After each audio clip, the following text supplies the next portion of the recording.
Amplitude of a sound wave determines is related to what we call the intensity, uh, and that is the loudness of the sound.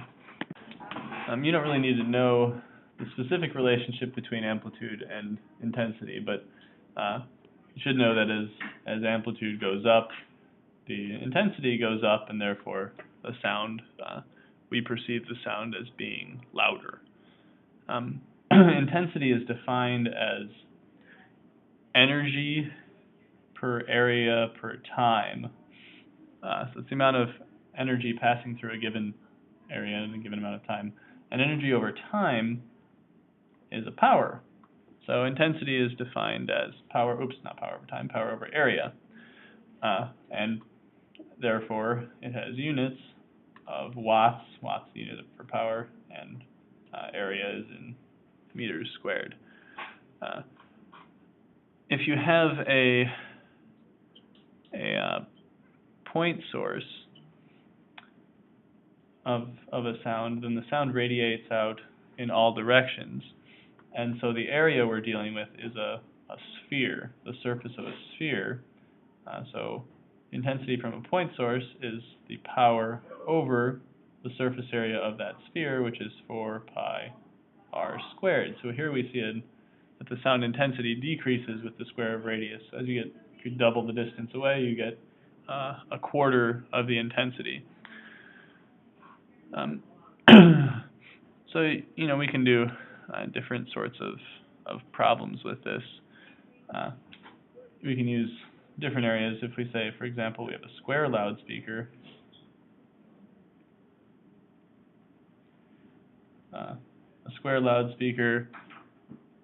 that is 2 meters on a side, puts out 0.15 watts of sound. What is the intensity at the speaker? Well, it's pretty simple. It's just intensity is that power per area, and it's square, so that's just 0.15 over 2 squared, 0.0375 watts per meter squared. If we have a point source, say we have a point source that is emitting, I don't know, say 3.5 watts, what is the intensity? 7.5 meters away. Well, intensity is power per area, and when it's a point source, then that area is 4 pi times 7.5 squared. So it's a pretty straightforward matter to determine sound intensity. This is 0.00495 watts per meter squared. Now, intensity is related to loudness, but it's not a direct relationship. Our hearing is kind of logarithmic. If a sound seems twice as loud, if it sounds twice as loud to us, the intensity is actually 10 times greater, which is why we use a logarithmic scale to measure sound level. So it's called the intensity level or the decibel level. The decibels are the units. The decibel level of a sound is Greek letter beta, and that's the log of the intensity over, it's called I naught. I naught, we typically use 10 to the minus 12 watts per meter squared. This is the lowest intensity sound that we can hear. It's the quietest sound that we can hear. The units of beta, we use decibels. And because it's a log of a ratio, decibels are actually dimensionless. Yeah. On the decibel scale, a sound that is 10 decibels higher, if we increase by 10 decibels, that means that the sound is twice as loud. Okay. In your textbook on page 468, there's a list of decibel levels of some common sounds, as well as the point where your hearing will start to be damaged by the sound intensity. Now this may or may not be something that you've ever noticed, but things sound different when they're moving toward you versus moving away from you. If you've ever heard if a car has ever gone by and you paid attention to it, it kind of sounds like as it's coming closer to you, the sound is higher pitched, and as it's moving away, as it goes past you and then is moving away from you, the sound is lower pitched.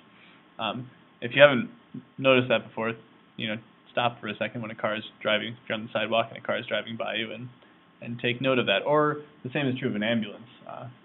When it's moving toward you, the sound of the siren sounds higher pitched, and it sounds lower pitched when it's moving away. So what's happening here is we've got a source for our sound, and it's emitting waves, sound waves at a certain frequency. So the wave fronts are some distance apart. So if it's just sitting at rest, they're some distance apart. But if we're moving, and when we're right here, we emit a wave, and then the next time we emit a wave, it's right here, and the next time we emit a, and so forth. So it's kind of keeping up with its wave front a little bit, and so these waves wind up being closer together when an object is moving in that direction. When it's moving this way, we've got our first wave might be here, and we go here, and our second wave then is here, and so forth, and so they're further apart than they would be if the object was in place. So what really matters is, and if likewise, if you're listening over here and you're running this way, well, you're going to hear these wave fronts closer together than you would if you're running away. You'll hear them further apart by a little bit. So what's important is the relative velocity between the source of the waves and the observer of the waves. Now we know frequency is v over lambda. Before we said v equals lambda f. It's just rearranging that equation. The effective wavelength of this wave is changed by the motion of this source.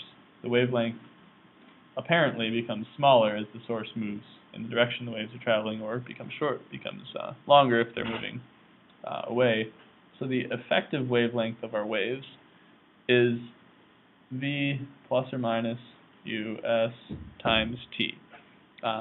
V is the speed of sound, and then this us is the speed of the source.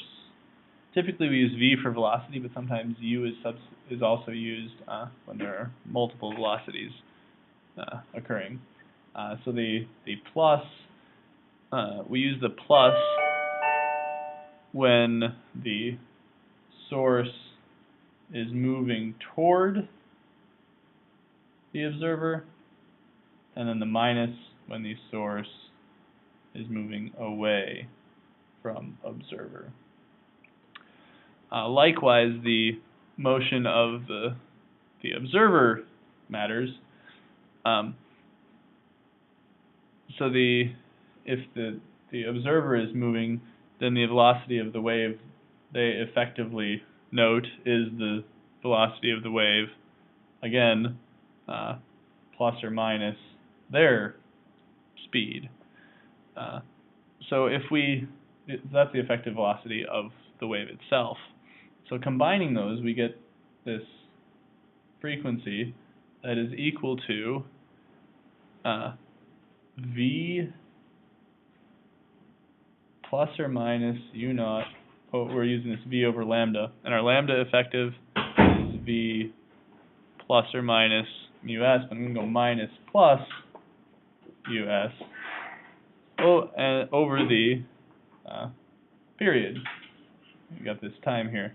And this time is 1 over frequency. So doing a little bit of algebra generates the form that we usually use for this equation, which is that our observed frequency is equal to the frequency of the waves actually being emitted times 1 plus or minus u naught, which is the motion of the observer over v, over 1 minus or plus velocity of the source over the speed of sound. If the source and observer are moving toward each other, well, it's here. The source is moving toward the observer. We use the plus down here, and up in the top there, if the observer is moving toward this, so if the source is moving toward the observer, we use the plus up here, down here, and the minus up here. So minus in the numerator and plus in the denominator is source and observer are moving toward each other, and the plus in the numerator, minus in the denominator are when the source and observer are moving away from each other. This is also the, we talk about this in terms of sound waves, but this is also the principle behind like radar guns. They shoot a radar wave, they shoot a light wave, radar wave, off, or a radio wave, not a radar wave. Radar stands for, what does radar stand for?